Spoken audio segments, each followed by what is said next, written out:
Tungamire mukati mezviedzo mananda andibata ndimwedo dombo ndiwikende ndimwimo otungamire tenzini tungamire semwana awonyara tamu unganyara tinyanga mananda anomunzwa kanama atinyarara imwite tenzi wenyanza tenzini tungamire aponda yasvikanyanza mananda aondichisa andichina zororo ndotsamira kune mwika kandinzwe imwi motiti ndinokutungamira. Kwazivai vateereri, tinomuchingamidzai kuchirongwa The Second Coming of Christ chamunopiwa naPastor Gift Rhodzi vekuNorth Zimbabwe Conference of the Seventh-day Adventist Church pamwe chete namufundisi Caston Betera vekuEast Zimbabwe Conference of the Seventh-day Adventist Church. Mufundisi, kwasai vateereri? Vateereri, tinokuchingamidzai kuchirongwa The Second Coming of Christ. Hurukuro yatiinayo nhasi tiri kuenda pakutendeuka nekushanduka part 2, Reformation part 2 ndo hurukuro yatiinayo. Toda kutenda pastor, ibvai matora Bible Right. titange nekupinda muchidzidzo ichi Reformation part 2. Okay. Mufundisi vachativerengera kuna 2 Corinthians chapter 6 from verse 16 kusvika pa18. 2 Vakorinde 6 vhesi ya 16. Temberi yaMwari ingatenderana seiko nezvifananidzo? Nekuti isu tiri temberi yaMwari mupenyu. Mwari sezvaakareva achiti, ndichagara mukati mavo nokufamba mukati mavo, ndichava Mwari wavo, ivo vachava vanhu vangu. Saka budai pakati pavo muzviravure, ndizvo zvinotaura Ishe. Musabata chinhu chine tsvina, ini ndichakugamuchirai. Ndichava baba venyu, nemi muchava vanakomana navanasikana vangu, ndizvo zvinotaura Ishe une simba.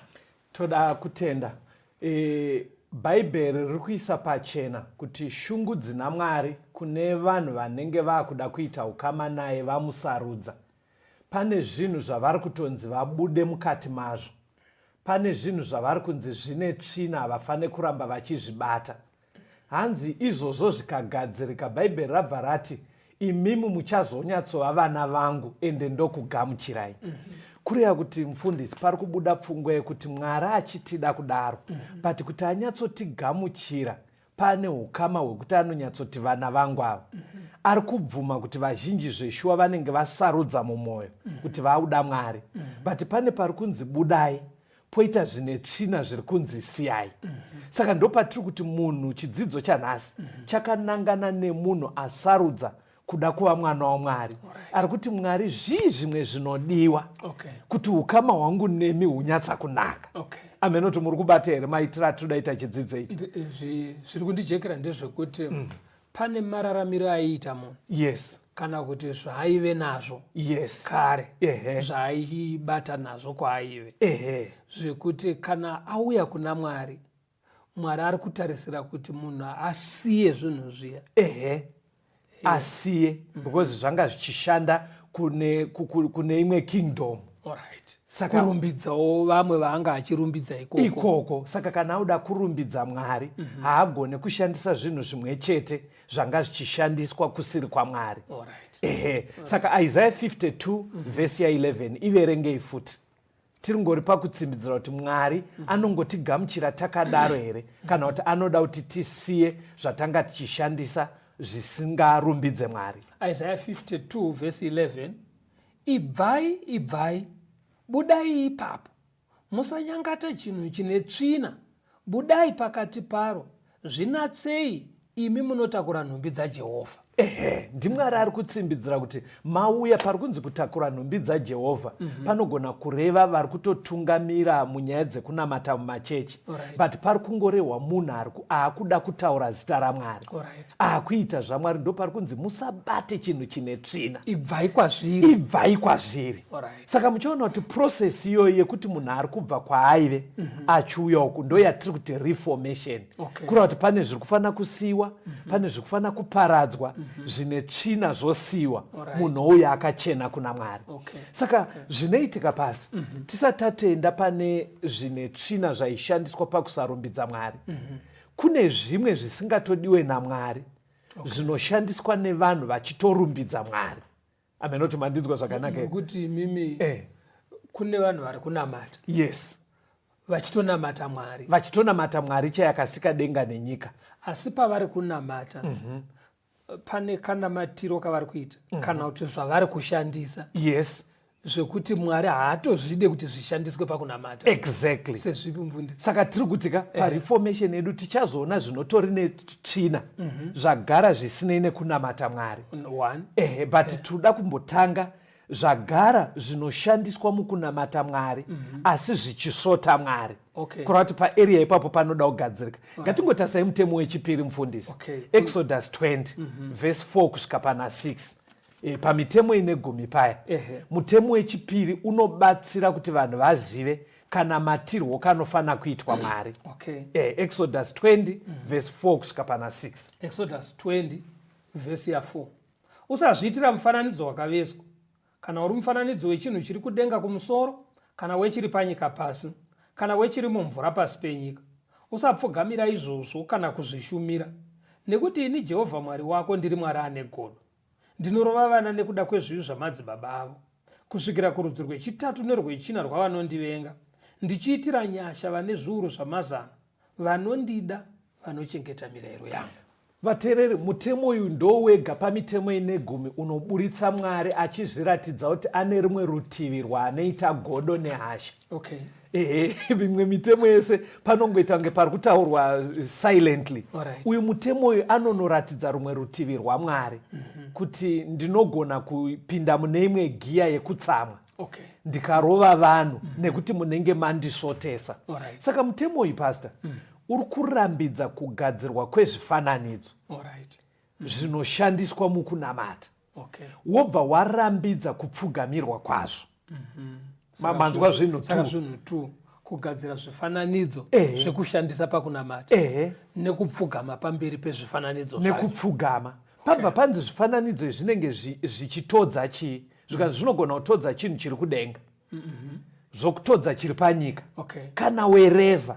Hanzi naMwari handidi zvinhu izvozvo. In other words, vateereri, Mwari pakunamatwa kwake haadi tumwe tunhu tunoshandiswa kuita kunge zvinonzi kuti tinyatsoziva zviri Mwari zviri zvifananidzo. Kudenga kunei, pastor? Kudenga zuva, mwedzi, nyeredzi ndokuna Mwari. Ndokuna Mwari. Ndokune ngirozi, kuna Jesu. Kuna Jesu. Kureva kuti Mwari haatode kuti tiite chifananidzo chaJesu pakunamata. Muri kuona zviri mutemo uyu? Haatodi kuti paitwe chifananidzo panyika panei, pastor?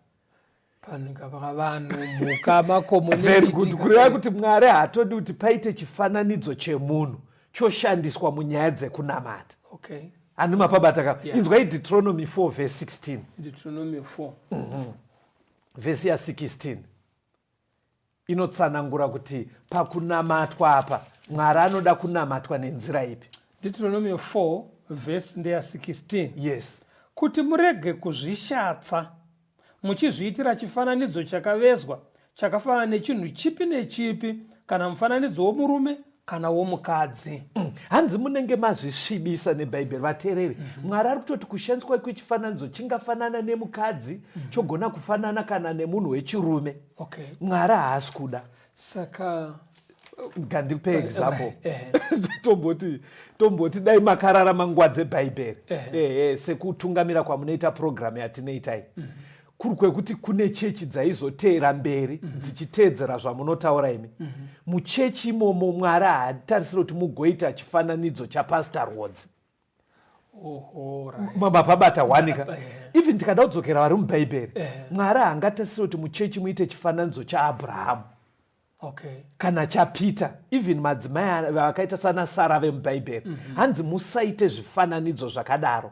Hazvina basa kuti Sara anenge akararama nenzira yakanaka sei. Mwari ari kuti area iyoyo ngaigadziriswe pakati pevatendi. Kureva kuti musaite mufananidzo chero wevatendi vekudhara. Wevatendi vekudhara mifananidzo iyoyo iri kunzi ana Mwari handide. Muri kuona kuti Mwari papaive right.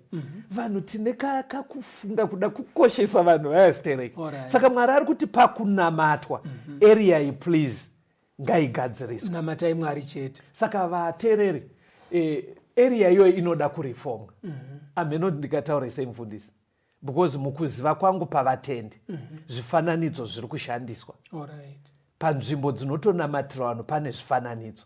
Saka patiri kunzi chero mufananidzo waJesu, chero waMaria mai vake, even Maria mai vake, chero waPaul, kana waPaul kana waPeter pastor. Bhaibheri raitoziva kuti area iyoyi ikai pane kapfungwa kekuti munhu anogona kufunga kuti zviri kundibatsira kuti ndinyatsonzwisa Mwari. But Mwari wacho ari kubva aramba ari kuti handidi kuti mubatsirwe nezvifananidzo. Pajeka pane imwe area futi pakunamata Mwari isinyatsori zvifananidzo.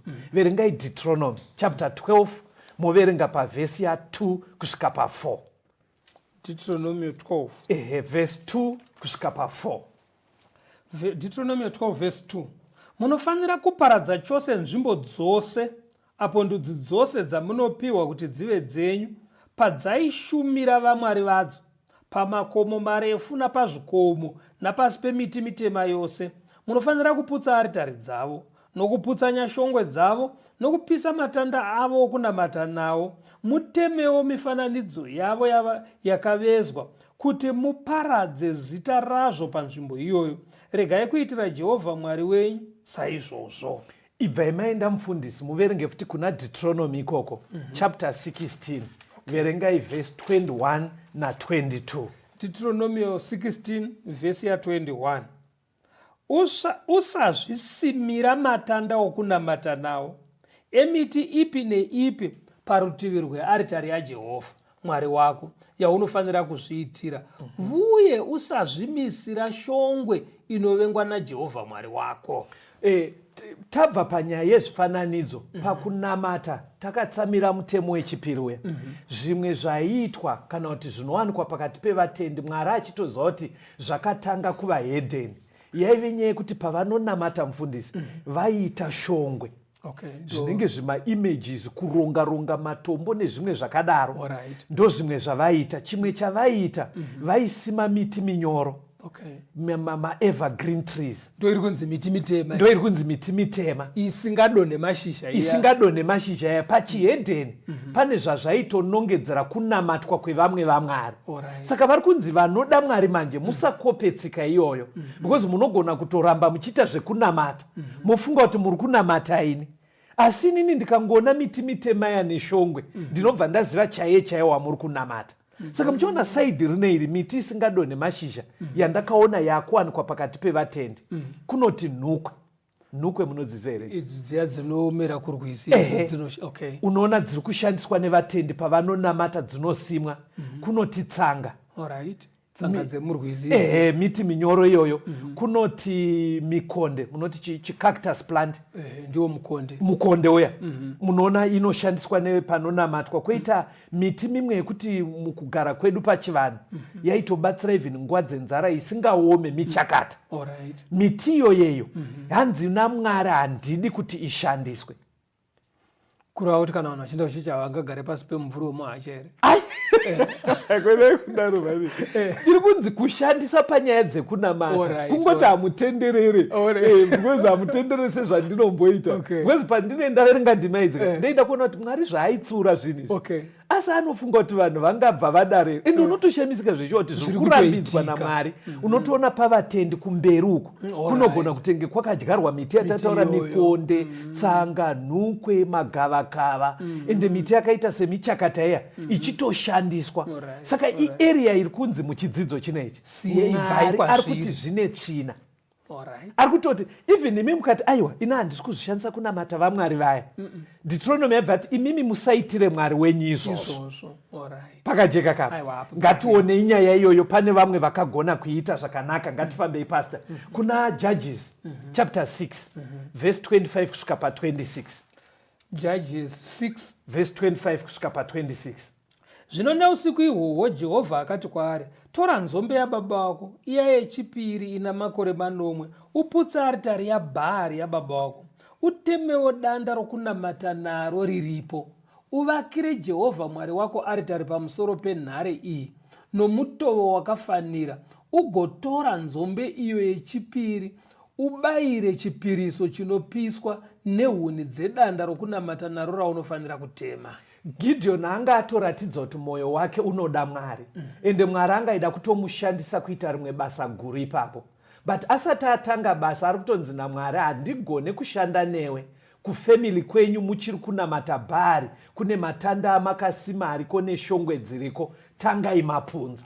Ndo zviri kwatiri isusu vateereri, pakati pedu kune vanhu vari kutonyatsoda Mwari nemwoyo wese ende vamwe vacho God is willing kutoti akushandisei in a mighty way panyaya dzevhangeri. But dambudziko nderekuti haagone kudaro tisati taparadza zvimwe zvinhu izvi zvaishandiswa mumhuri pakunamata. Ameno mumhuri mungashandiswe chipasa kuneka toti vanhu vanga vachiita zvemidzimu sesu tsika dzataimbo vemadzero kunenge kuine makano anenge matema ayaya kunenge kuine machira emudzimu kunenge kuine zvibakwe zvekudya. Saka Mwari manjeka haatarisiri kuti ungoti mazuva ano ndakuenda kuchechi wotongoya wakadaro izvi zviriko kumba. Anoda kuti zvinhu izvozvo zviputswe. Mukatarisa zvakazoita Gideon panyaya iyoyi, akazviputsa usiku. Ndobva anozviputsa aitya vanhu nguva iyoyo. But Mwari aitoda kuti zviputswe. Saka vateereri, pane zvimwe zvekutoti wega unonyatsonoti hei panapa ndichanetsana nemhuri. But ndoparitotarisirwa naMwari kuti uratidze kuti wauda Mwari. Ngatimbonai zvakaitwa nemwe mutungamiri anonzi Josiah. Tisati tanzwa kambo. Ndoda kuti muende kuna madzimambo echipiri pastor. Madzimambo echipiri. Endai kuna 2 Kings chapter 23 verse 13 na 14. Okay. Madzimambo echipiri 23 verse 13.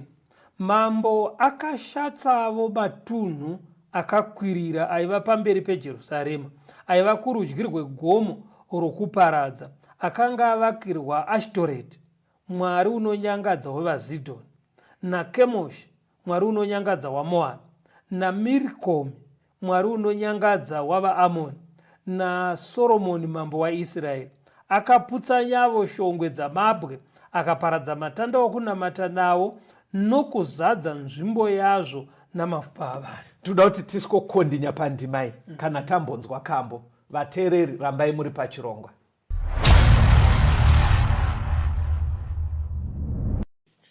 Ndinzwe tenzi muve nemtsaneni mununuri uyai mweya wangu unobisa imwi mununuri uyai. Tiri nomuchingamidza yavateereri tichienderera mberi nehurukuro yedu kutendeuka nekushanduka part 2. Mapedzisira maverenga kuna 2 Kings 23 verse 13 na 14 kwataurwa zvakaitawa naJosiah. Hanzi akaita sei? Kunzi akaputsa zvakanga zvaumbwa zvekunamata nemaaritari neshongwe nekudzura matanda akanga akasimwapo ekunamatisa. Ari kutora a leading role. Ndo pandadapa kunyatsona kuti no zvanga zvichiitika ka munyika yedu yevaJudha hazvisiri izvo. Hanzi zvakanga zvasiyiwa naSoromoni. Zvanga zvatosiyiwa. Saka muchiona kuti kune zvinhu pastor taakumbosiya from being at national level kana regional level, hatiende mufamily. Pane zvinhu zvimwe zviri kungosiyiwa mumafamily, vanhu vachingotambidzana kusiyiwa. Ini ndakashamisika, munotondibatsira. Ndiri muduku mbichana ndogona kuva pamwe ndakafunga zvisiri izvo. Ndaikurukura nemwe munhu anotouya kuchechi anotoita zvebhaibheri. but mukuzokurukura tichiramba tichidai ndobva ndanzwa achiti ndindakasirwa zvinhu zvababa. Saka ndaisaziva kuti zvii ndakafunga kuti kugovewa nepfuma unzi ndiwane mombe. Kwakuzobvunza kuti chii ndobva taura futi shona yakandikonfidza zvikanzi tsvimbo dzababa. Saka ukafunga pamwe tsvimbo yekungofimisa. Ndakafunga kuti pamwe ndeyekutofamba yekuti mudhara wake pamwe akazofa akura akudonzwa. Saka ndichibvunzisisa kuti ingandimbokuonei muine tsvimbo yacho. Kwakutoziva kuti aiwa zvinhu zvaari kutaura ka zvinogara mune kamwe kabhokisi. Vana havatombobate-bate. Saka mukabhokisi kwakutozona kuti mune kagano pasta. Saka kagano kaivemo ndoti chii kuitira vechidiki gano nechurungu mudavara rechurungu kanenge kakaita it's something like an X. But iko kagano kacho pandakazokaratidzwa akana kufairwa zvekuti kacheke aiwa akateme akada kutopinza but kai kakangochengetwa imomo neraita unge bakatwa but harivhiiswe kana uchekeswa mavheji. Tikati saka ndizvi zvikanzi aiwa zvaya zvababa ndini mukomana mukuru ndakasirwa ameno ndibatsire ipo pakamira zepasi. Inhumbi dzinoshandiswa pakupira. Saka kukoshesa kwaanenge achitodziita anenge achiti agashidzwa mweya yacho ipapo yeutungamiriri hwemusha huri kuuya huri mazviri. Saka chinhu chakaipa pasa. Saka zvine chekuita nekupira nekunamata mukati. Saka chitondikumbirirai vateereri varikoka vari kumachechi asi anenge aiti ndini musikana mukuru ndini mukomana mukuru ndine tsvimbo dzababa. Kana iri tsvimbo yekudonzvesa yaidonzva nababa isina kureverera kuri mairi haina dambudziko. Kana kupfeka hembe yaimbopfekwa nababa wasirwa kana kupuwa mombe. Asi kana turi tunhu twekupira because kune mamwe machira asingapfekwe anenge anonzi ndiye akazotambidzwa jira rakasiyiwa navatete rekusonesa costume inongosonwa asi haipfekwe imwe inenge ichingogara yakangopetwa iripo. Ine kakuremekedzwa kwainoitwa ndo zvinoratidza kuti zvine kunamata mukati. Saka zvinhu izvozvo zvine tsvina vateereri ngazvisiwe. Dzokorerai munzwe kuna 2 Corinthians 6 verse 16 to 18 pastor. 2 Korinde 6 verse ya 16. Temberi yaMwari ingatenderana seiko nezvifananidzo? Nokuti isitiri temberi yaMwari mupenyu. Mwari sezvaakareva achiti ndichagara mukati mavo nokufamba mukati mavo, ndichava Mwari wavo, ivo vachava vanhu vangu. Saka budai pakati pavo muzviravure, ndizvo zvinotaura Ishe. Musabata chinhu chine tsvina, ini ndichakugamuchirai. Ndichava baba venyu, nemi muchava vanakomana nevanasikana vangu, ndizvo zvinotaura Ishe une simba. Saka Mwari ane zvimwe zvaanoti zvine tsvina zvisingafane kuwanikwa pavana vake vanonamata. Iye zvinotoda kuona muenzaniso womwe murume mubhaibheri ainzi Akani. Nyaya yake iri kuna Joshua. Endai ikoko muone chimwe chinhu chinoratidza Mwari kuti anosvotwa tikada kungomunamata asi pakati pedu paine zvinhu zvine tsvina. Saka zviri kuitika apa pasta teererai nemuvateereri. Ndinoda kuti muchikamu chinechi pasta tione kuti munamato haukavhire zvinhu zvine tsvina zviri kufana kuraswa. Kune vanhu vanokurumidza kunonamata votsanya. Mandinzwa here kuti Mwari itai so yeti Mwari oramba kupindura because kwete kuti ari kuti hausi kunamata zviri correct unenge uchinamata wakaperera but Mwari anenge achisvotwa kuti sei wamhanyirira kunamata asi paine zvine tsvina zviri kufana kubviswa. Kurava kuti zvinhu zvataichitaura zviyaizvo zvamamuchirondedzera muchikamu chekutanga zvinofanira kutanga zvaraswa. Exactly. Tine vanhu vanoita mitsanyo pasta vari kuenda kumakomo vachinamata vachirara vachiita all night prayer vachishinga vachirara vachimba but vasingadi kubvisa zvinonzi naMwari bvisai. Verengai Joshua chapter 6 verse 17 to 19. Joshua 6 verse ya 17. Asi guta rinofanira kuyereswa kuna Jehovha ire nezvose zviri mukati maro.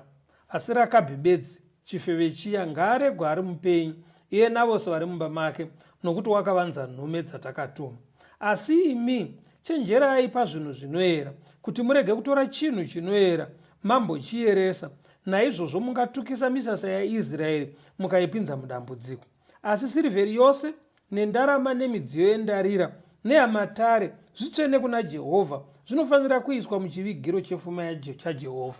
Mwari anga avaudza kuti pamuri kunorwisa guta rejeriko musabate chinhu. Munhu wana arifana kurarama ndiRakabi.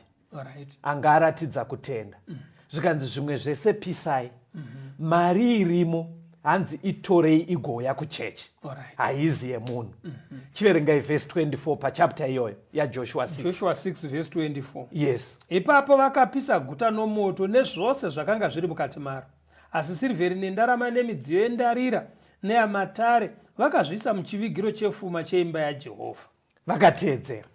Chiendai pana Joshua 7 verse 10 to 12. Joshua 7 verse ya 10. Yes. Ipapo Jehovha akati kuna Joshua, simuka wawireiko pachiso chako. VaIsraeri vatadza, vadarika sungano yangu yandakarayira, vatora chinhu chakaereswa, vabavo nokunyengera, ndokuchiviga pakati penhumbi dzavo. Zvanga zvaitika vateereri. Vane guta ravanga vakuda kunoti vaparadze reAi ndana Joshua. Ndobva atoona kuti kaguta kadika hangaendese masoja ese. But vakakundwa nekaguta kaya. Ndobva zvamunetsa kuti chii chaitika kuti tikundwa hazvisi zvega izvi. Saka Joshua anga akunamata kuti Mwari matenderei kuti vavengi vedu vatikunde, vanhu vaduku duku vashoma kudaro. Saka ari kunamata achitsanya pepe. Ndobva anzi naMwari, simuka handitombopindure munamato wako.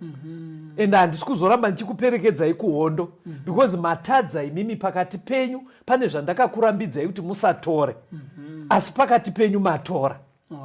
Hani muri kuona nyaya yacho ka? In other words, Mwari ari kuti Joshua kunamata uri kunamata, ende uri kutoita wakaperera, but handisi kuzokunzwai kana kufamba nemi as long muine chinhu chiri pakati penyu chakaipa. Ameno mungati kudii? Kune vanhu pastor vari kunamata ka, but havatore nguva yekuona kuti pakati pedu zvinhu zviri right here pamba panapa. Ende vhesi ya 12 yamaamati ndiverengeka iri kutoti iyo hamuzofi makakunda vavengi venyu. Ende guta reAi sekutsanangura kwaroita Bhaibheri kakare kaguta kadiki-diki, asi kakavakunda. Saka kune zvimwe zvinhu zvekuti chero zviri zvidiki-diki tinotadza kuzvikunda sevana vaMwari. Nekuti Mwari anenge achisemburwa netunhu twatakachengeta twatinofanira kunge takarasa. Izvozvo zvinotokumbira kuti muri mufamily kudaro imbonyatsoonai kuti zviri right here pamba penyu. Verenge henyu kuna Joshua ikoko verse 19 kusvika pa21 yaJoshua 7. Joshua 7 verse 19. Yes. Zvino Joshua akati kuna Akana, mwana wangu, chikudza Jehovha Mwari waIsraeri, uzvireurure kwaari, ndiudze zvino zvawakaita, usandivanzira izvo. Ipapo Akana akapindura Joshua akati, zvirokwazvo ndakatadzira Jehovha Mwari waIsraeri, ndakaita zvokuti nezvokuti, ndakaona pakati pezvakapambwa nguo yakanaka inobva Bhabhironi, nesirivheri yakasvika mashekeri ana 200, norurimi rwendarama rwakasvika mashekeri ana 50 pakuyerwa kwarwo. Ipapo ndakazvichochora ndikazvitora. Tarirai, zvakavigwa pasi mutende rangu, sirivheri iri pasi pazvo. Maona zvaitika. Mwari vakundwa zvikanzi Joshua inguva yekuti muite action. Bvisai chinhu chakaipa kana muda ndikuperekedzei. Saka Joshua ndobva vatanga. Ndobva vaona family yakabatwa dzinza racho. Ndobva vaona sekuru wacho abatwa. Ndobva vaona family yaAkani abatwa. Iye arizii kusvikira Akani abatwa. Ndobva hanzi naJoshua, chii mwanangu?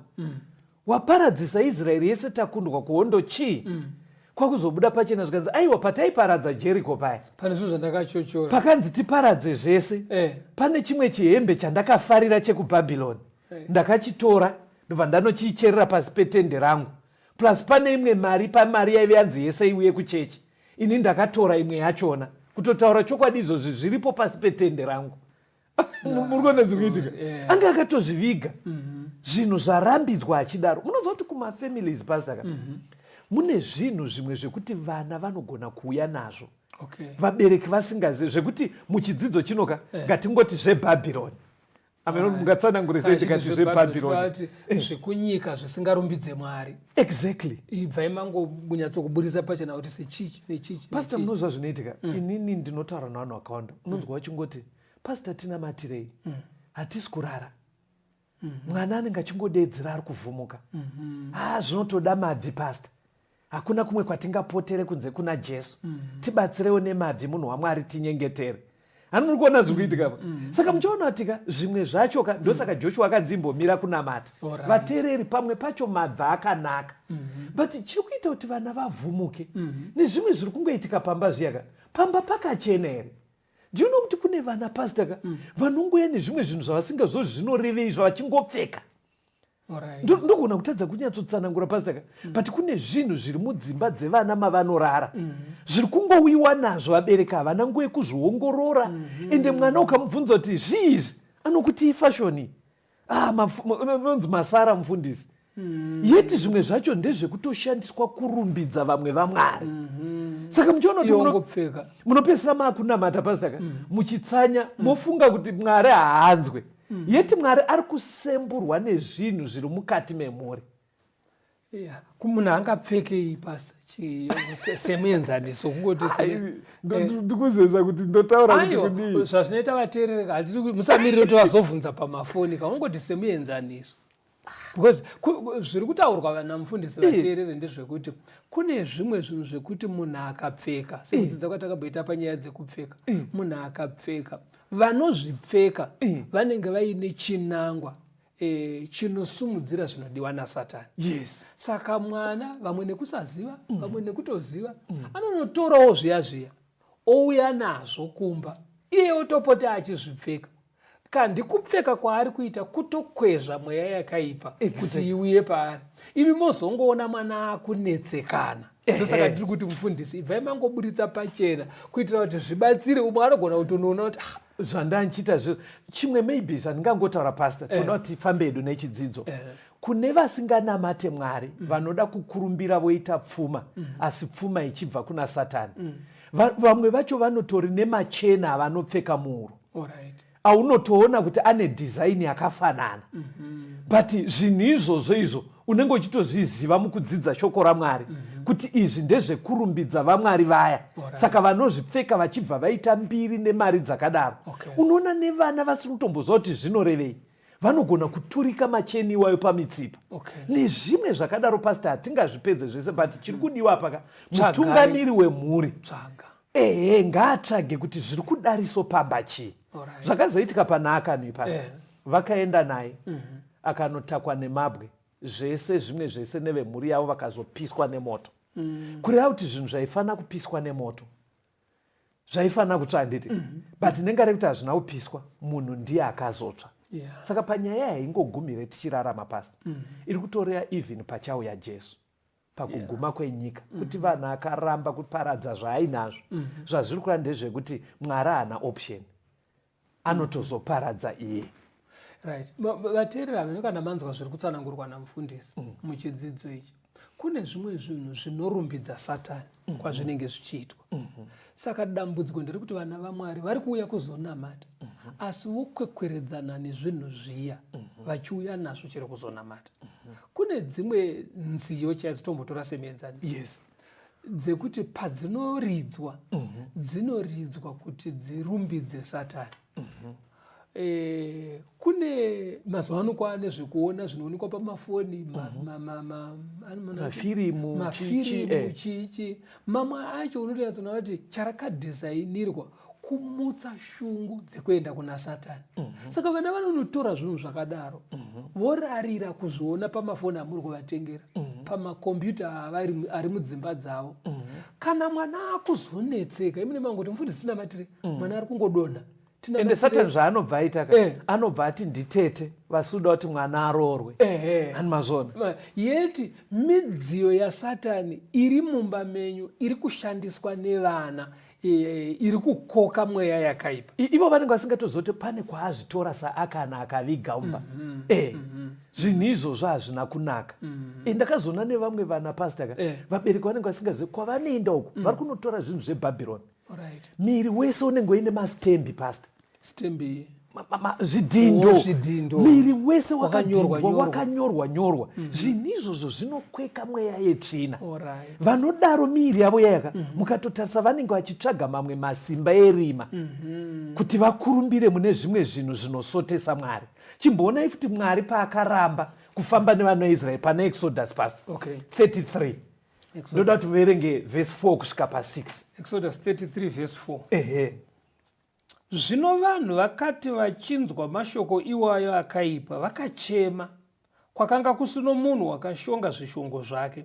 Ipapo Jehovha akati kuna Moses, uti kuvana vaIsraeri, muri vanhu vane mitsipa mikukutu. Kana ndikapinda pakati penyu chinguva chibwe chiduku duku, ndingakuparadzai. Naizvozvo bvisai zvishongo zvenyu zvino ndizive chandingakuitirai. Ipapo vana vaIsraeri vakabvisa zvishongo zvavo kubva pagomo reHorebhi. Mwari anga ati handichafambe nemi kuenda kuKenani.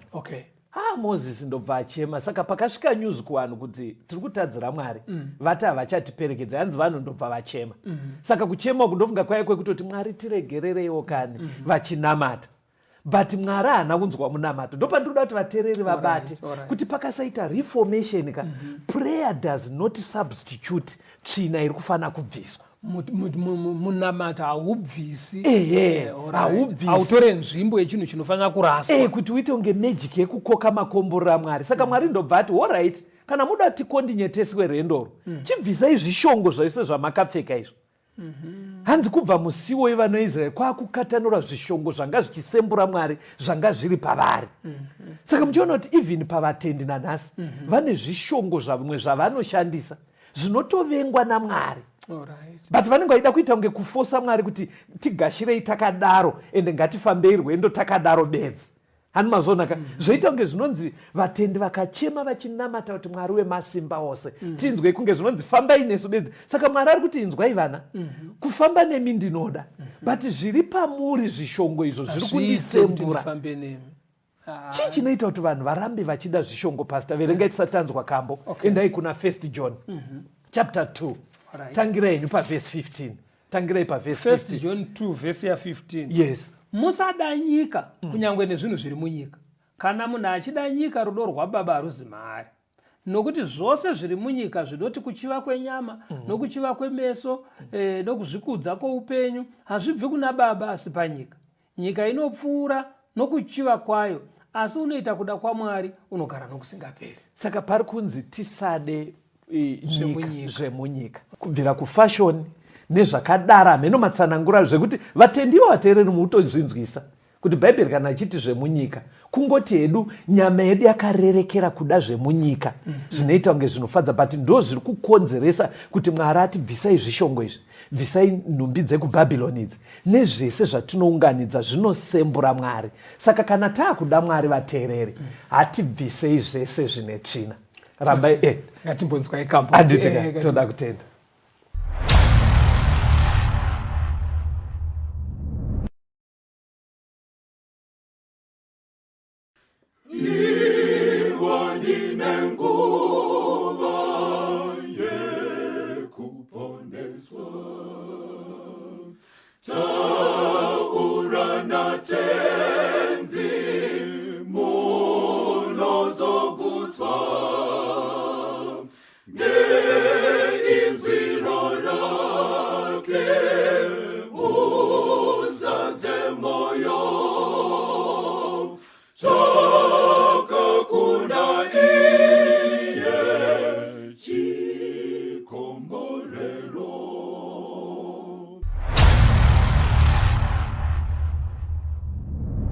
Tinomuchingamidzai vateereri tichienderera mberi nehurukuro yedu, kutendeuka nekushanduka part 2.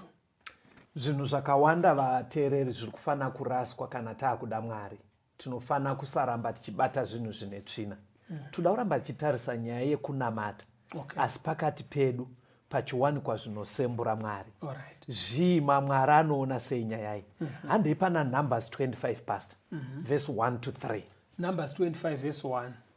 Zvino vaIsraeri vakagara paShitimu, vanhu vakatanga kuita upombwe navasikana vaMoabhu, nokuti vakadana vanhu vauye kuzvibayiro zvavamwari vavo. Vanhu vakadya, vakafogamira vamwari vavo. vaisraeri vakazvisunganidza naBhaari Peori, Jehovha akatsamwira Israeri kwazvo. Vanhu veIsraeri vanga vakutoona musha weKenani uri pamhiri. Vakutosvika kuKenani 40 years dzemurenje dziya dzakutopera. Hanzi amheno zvakaitika kwakutanga kuwadzana nevakadzi vekwaMoabhi. Hanzi kwakutanga kuita upombwe paya. Vakutanga kuenda kunoshumira vanaBhaari vainamatwa nedzimwe ndudzi idzi. Maona zviri kuitika pari kuti upombwe poti kunamatwa vamwe vamwari. Ivo vakutosvika mufunge uKenani. Chii chimwe chaiitika pazvinhu izvi pastor chinoburitswa neBhaibheri ipo pashiti mapa.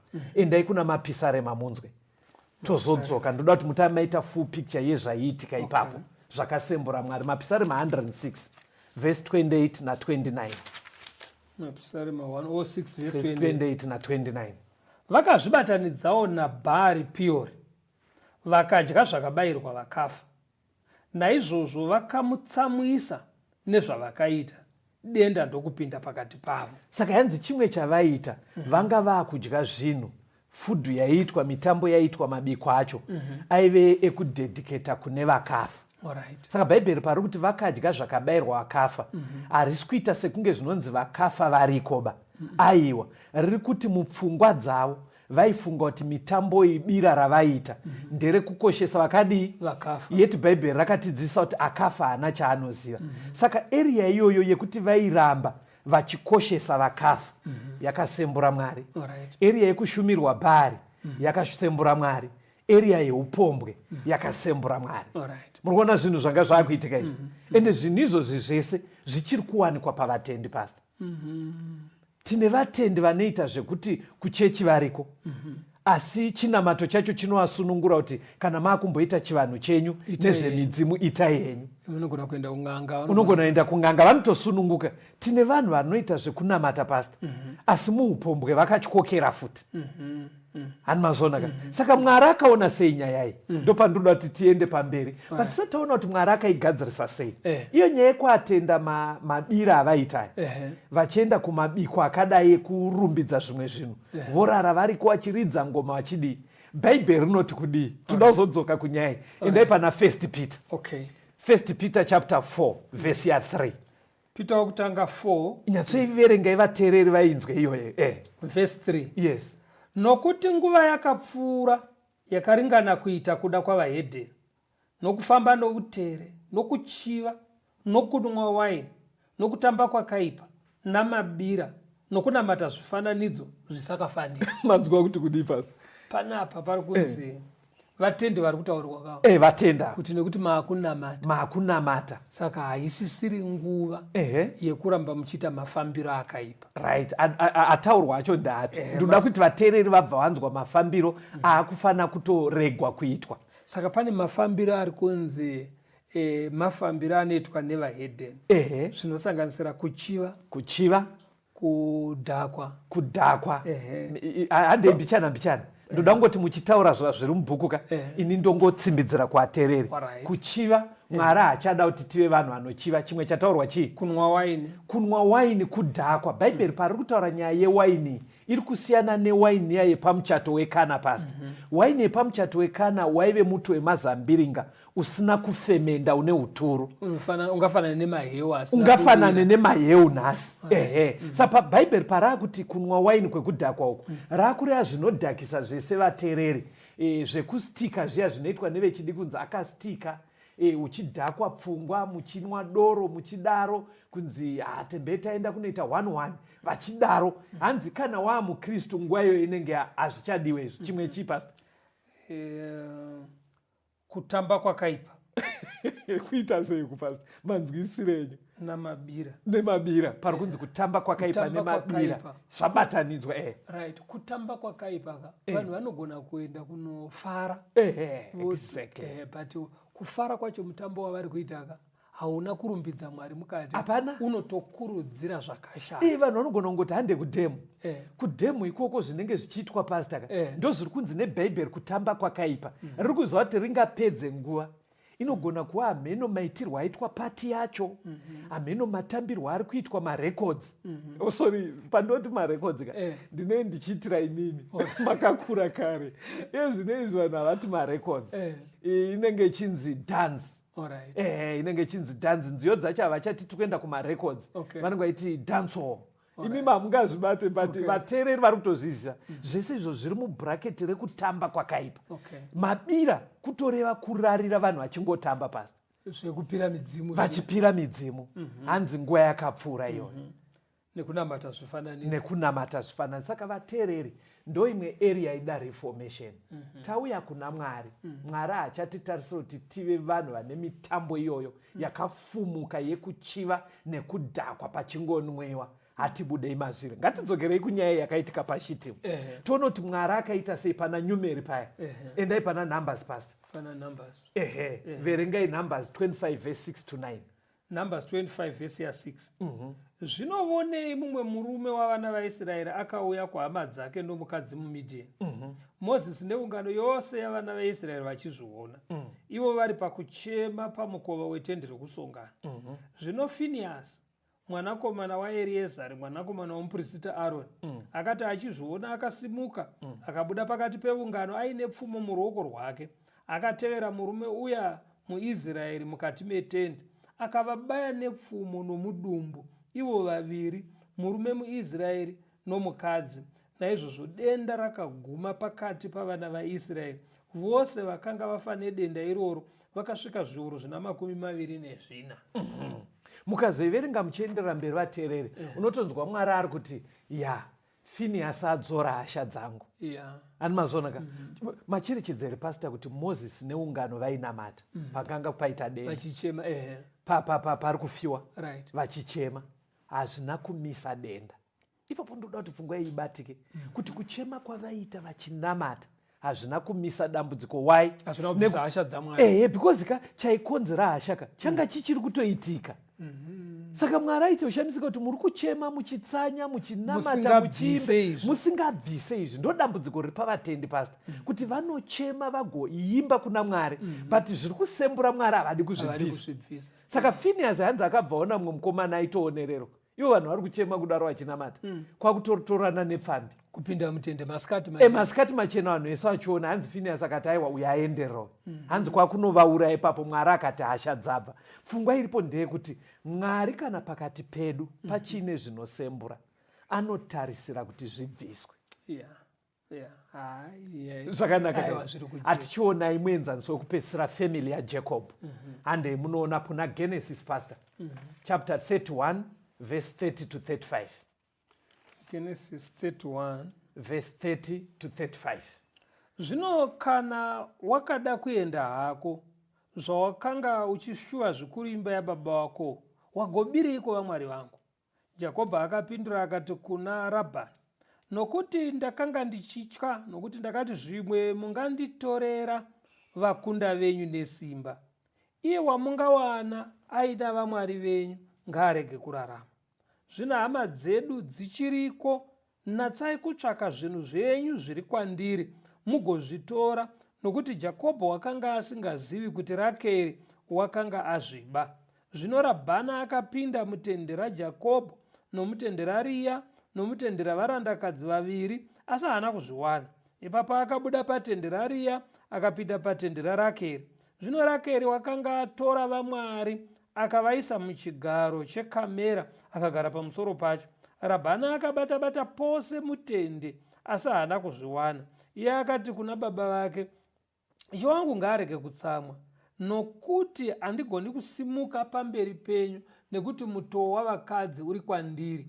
Iye akatsvakisisa, asi haana kuwana vamwari. Labhani achitaura naJakobho ari kuti zvaungowafunga kuenda kunyika kwenyu, watorerei zvimwari zvangu. Because chakarwadza Labhani vaive vahedhe navo, kuti munhu uyu muzukuru angoenda, pakuzosara vachitarisa pamba kudai, kwakuona zvimwari zvadii zvaenda. Asi vanhu vanonamata zvimwari zvinobiwa unoza vanhu ndokumwe kuremadzwa kunoitwa pfungwana zata kuti Mwari anobiwa hataure kuti kana kuzvirwira ega. Ndakambonzwa umwe ainetsana kune rimwe dunhu munyika medu munomu. baba vane kakutenda kavainako saka vanopota vachiuya vaine zvinhu zvavo vanenge vaine mvura dzavo hameno nemamwe matombo saka hameno pavanopfekera mumba saka mudzimai anopota achibvisa orasa saka hanzi vakazosvika pauti ndeni ari kubvisa zvinhu zvangu zvakakosha muno saka mudhara anenge aitofunga zvinhu zvandai nazvo zvimatombotombo izvi zviri kundichengeta but ukaona zvinoraswa ndopaunonoti hameno pfungwa zvadzinomboita saka zvanga zvabiwa Jacob haana kuzivisa kuti mudzimai wake adi amba hanzi kusvika vakatsvaga vakazvishaya iye anga akazvigarira zvimwari zviya izvi. Munoziva kuti pasi tezvino izvi tine vabereki kana kuti vana baba dzimwe nguva havatoziva kuti mukati memhuri mune zvimwe zvirimo zvinenge zvawiswa nemadzimai kwete kuti ndiri kulebhura madzimai sekunge maculprits zvinogona kuva either way zvinogona kuunzwa nababa namai vasingazvizive zvekuti Jacob akatoti tsvagai tinotorerei zvimwari anazvo ngaafe asi hana kutoziva kuti Rakeri angazvitora. Vanotodzidza bhaibheri pastor vanoti nengari yekuti Rakeri akanonoka kuita mbereko munhu aishungurudzika pakushaya kuita vana saka anga ari kuedza zvese kunyange murume aive murume wechechi mudzimai hongu aive wechechi but nengari yedambudziko rembereko aitraya zvese even zvimwe zvisingawanikwe kuchechi. Muri kuona dambudziko riri pavatendi zvino kuti kuchechi vanotouya but vakasangana nedambudziko rekuti kana urwere kana kuti mbereko kana kuti ari kungoita vanakomana ari do musikana kana kuti ane vanasikana chete ari do mukomana kana kushaya basa vanonotraya zvimwe zvekuti baba havatozvizive vanenge vachitofunga kuti nevana vangu tiri kuenda kupi tiri kuenda tese kuchechi tichitorumbidza Mwari nenzira yakanaka hani maona dambudziko riri kuitika mudzimurika saka ndoda kuti muone kuti vakatozonosvika kunyika kwavo vainazvo zvimwari izvi endai pana Genesis muone tizoikomenda ka1 nyaya iyoyo Genesis 35 manje chiendai pavhesi 1 to 4 Genesis 35 verse 1 to 4 Zvino Mwari akati kuna Jakobho, simuka ukwire Bheteri, undogarako, uitire Mwari aritaripo. Iye akazviratidza kwauri panguva yekutiza kwako pamberi paEsau, mukuru wako. Ipapo Jakobho akati kumhuri yake, navose vakanga vanaye, bvisai vamwari vedzimwe ndudzi vari pakati penyu, zvinatsei mufuke dzimwe nguo, tisimuke tikwire Bheteri. Ipapo ndichaitira Mwari aritari, iye wakanga aneni panzira yandakanga ndichifamba nayo. Ivo vakapa Jakobho vamwari vose vedzimwe ndudzi vakanga vari pamaoko avo nezvindori zvakanga zviri panzeve dzavo. Jakobho akazvicherera pasi pomuti womuoga wakanga uri paShekemu. Vakapfuura norwendo rwavo. 35. Saka mufundisi manzwa zvaitika apa. Jakobho nemhuri yake akuda kunonamata Mwari. Pane paakazosvika pakuzviona kuti pamba pano zvinhu asi kufamba mushe ndobva anyatsoona kuti hatinganonamate Mwari nechimiro chiri panapa kwakuudza vana vake nemhuri yese kuti bvisai zvimwe zvimwari zviri pakati pedu. Muri kuona here chinhu chandishamisa pasi kuti hanzi pavaibvisa zvimwe zvimwari vane zvimwe zvimwari zvavengova nazvo mumaoko nemunzeve. Muri kuona kuti but munoziva kuti ukazvitaura nhasi kunyanya kuana vechidiki kuti zvimwe zvinhu zvamuri kuisa mumaoko zvimwari munoziva kuti vanotofunga kuti hausi kufambirana nenguva asi bhaibheri riri kutotaura kuti zvimwe zvimwari zvinotoiswa mumaoko zvimwe zvaitova munzeve. Hani mazviona manjeka but vakabva vacherera zvese. Hanzi ndudzi dzakaita sepadzakavaona Mwari akaisa chipa vanhu vakatanga kuvatya. Hanzi vanga vane kutyisa kwanga kwaiswa pavari ivhesi ya5 yaGenesis 35 Mwari angaisa kutyisa kwake pavari nekuti varasa zvinosembura Mwari. Pasita ndakasangana nemwe mfana zvinoitika mudzimhuri zvakasiyana siyana saka angaine bhaudhi pamuno panapa bhaudhi rinenge rakasungirirwa pamuno panapa nerimwe renge rakaiswa panzeve mabhaudhi chaiwo aya anenge achitanga mabhaudhi maduku zvakaiswa panzeve kudai but chiri fani munhu yaanotodedza zita raMwari ane kuchechi kwaanotoenda every week ndikati ko chipana zvikanzi chii pastor ndikati kuzvisunga mabhaudhi pamuno kunzeve kudai chii chiri muri kuseka pastor zvikanzi asi hamuone kuti That's the in thing. Pakuti in thing kutoza ndo zviri kutrenda, ndo zviriko zviriko nguva mazuva iwayo. Mabhaudhi chaiwo pastor akaborwa pamuno panapa nekunzeve uko, mufana wechikomana kudai. Saka zvinhu zvese izvozvo pandima yemaverengai zviri kuratidza kuti zvine kakurerekera pakunamatwa kwevamwe vamwari. Zvinhu zviri kufana kuraswa mukati saka vana vanongozviona voti ifashoni, vanenge vachifunga kuti ifashoni, vasingazivi kuti vari kutozviendesa kumweya yakaipa. Dambudziko parinozoitika pastor, vana ava pavanotanga kuita zvimwe zviri fani kana ungodona zvekuti unofunga kuti munhu ane epilepsy, vabereki vacho vanokurumidza kuti tinamatireiwo. Muri kuona pandikureva yeti chida kubviswa mabhaudhi. ndo zvakagonekwa naJacob kuti no, ndisati ndanonamata Mwari, chinoda kutombotanga chaitwa ndechekuti vana vangu vakapfeka sei, vana vangu zvii zviri pamiri yavo, ndobva azvirasa. Saka ipapapo aterereka, haasi ngori mabhaudhi bedzi anoborwa pamuno kana panzeve. Zvinogona enda kumusic pastor. Mambopataura munoziva kuti music iri kuteererwa nevana, imwe yacho zita raMwari riri kungokwekweretswa, richiumburutswa. Unoshaya kuti chaari kuriumburutsira zita raMwari chii? Zita rakakosha kudaro. Song yacho inenge isinei naMwari ka, but inongokaruka yanzi Mwari ndima akandipa chipo ichi chekuputa zvinodhaka, Mwari ndima akandipa chipo icho chichi chekuti vanhu vafumuke kudaro vachiita zvinonyadzisira. Saka kuenda mafirimu pastor, vana vedu vane zvinhu zvavari kuona pamafirimu zvekuti zvina Satani. Then imwe area iri kukwadza vechidiki yekuti iraswe kana vauya kuna Mwari, pornography pastor. Pornography, kuona mifananidzo yevanhu vakashama asi zvichinyanya kurerekera kunyaya dzebonde. Iri kuti pamafoni, yoti pamabhuku avanenge vainawo. Inyaya itoda kubviswa iyoyo. Saka kana taona pastor kuti Satani ane zvombo zvinoshandiswa kwaari, zviri kuratidza izvozvo zvekuti music, mafirimu, mabhuku, izvi zvinoiswa pamuno, mabhaudhi mumwe mamwe anosungirirwa panzeve, chii chinoda kuitwa? Onai zvakamboita vamwe vatendi pana Acts 19, verengai verse 18 to 20. Acts 19 verse 18. Yes. Zvino vazhinji vavakanga vatenda vakauya vakazvireurura nokurondedzera mabasa avo, navamwe vazhinji vaiita un'anga vakaunganidza bhuku dzavo vakadzipisa pamberi pavose, vakaverenga mutengo wadzo, vakawana kuti waiva masirivheri ane zviuru zvina 50. Naizvozvo shoko raShe rikakura nesimba rikakunda. Saka chimwe chinoita kuti shoko raMwari rikure rikunde pamuri vatendi, pamwe pacho musazofunga kuti Mwari haasi kukunzwa iminamato muchirara muchitsanya, zvinoda kupiswa ngazvipiswe. Pane zvinhu zvatichiinazvo machira ekuchivanhu ngaapiswe. Pane zvimwe zvatiri kukoshesa tichifunga kuti ifashoni ngazvipiswe. Pane upombwe huchiri kuraramika pakati pedu ngahubve. Pane vachiri kuita tsika yekuenda kumabira nekutamba kwakaipa, vachirarira, vachinzwa mhanzi dzinonyangadza. Kune vamwe vanhu vasungirira zvimwe zvinhu pamaoko avo, panzeve dzavo, zvese zviri kutsanangurwa neBhaibheri nezvishongo pastor. Zvinhu zviri kufanira kupiswa pastor. Mabhuku ane tsika dzakaipa dzese idzo dzepornography. Kwauri ikoko muteereri pari kupera chidzidzo chinechi, kana uri kurevesa nemwoyo kuti Mwari ndibatsirei, wongorora mhuri yako, wongorora iwewo pachako, wona zvamuri kupfeka zviri kufanira kupiswa ka usati wanyengedzwa naSatani. Zviitei nhasi chaiye. Kumbirai vateereri muvaoneke pastor. Tinotenda vateereri, I think izvi zvajeka. Saka zvimwe zvinogona kunge zvisina kudomwa, asi zviri pachena kuti zvinoshandiswa mukupira, mukusarumbidza Mwari. Tsvagai zvinhu zvakadaro. Chero paita zviri kunetsa mumusha, musati mamhanya kunotsvaga munamato nekutsanya, tsvagai kuti hapana here zvinoda kubviswa. Mwari ave nesu. Kana pangaita mibvunzo, kana pamwe panoda kuti tibatsirane, tibatei. Kana kuine hama dziri padhuze nemi vanopinda sangano rema7th Day Adventist, endai kwavari, vanoziva kuenda nemi kwamunonobatsirwa.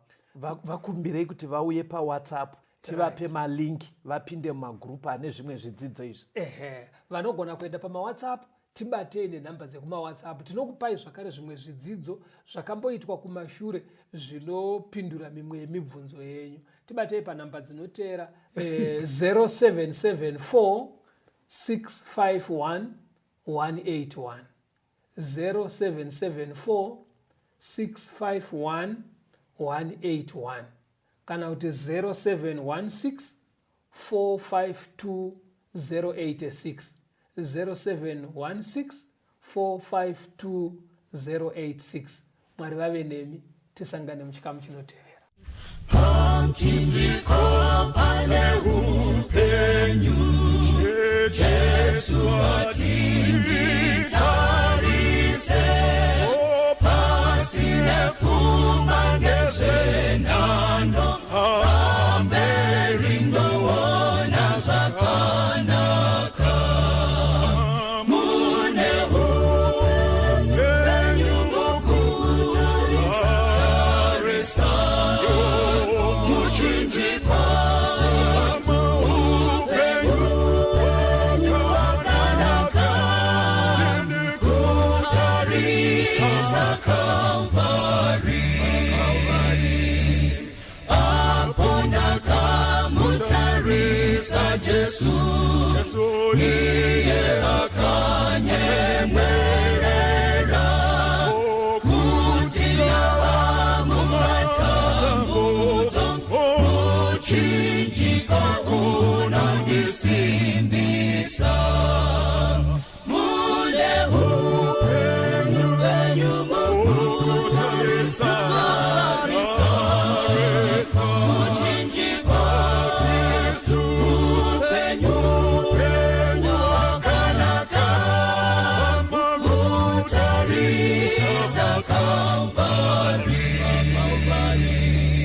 Ndinozotarisa muchinjikwa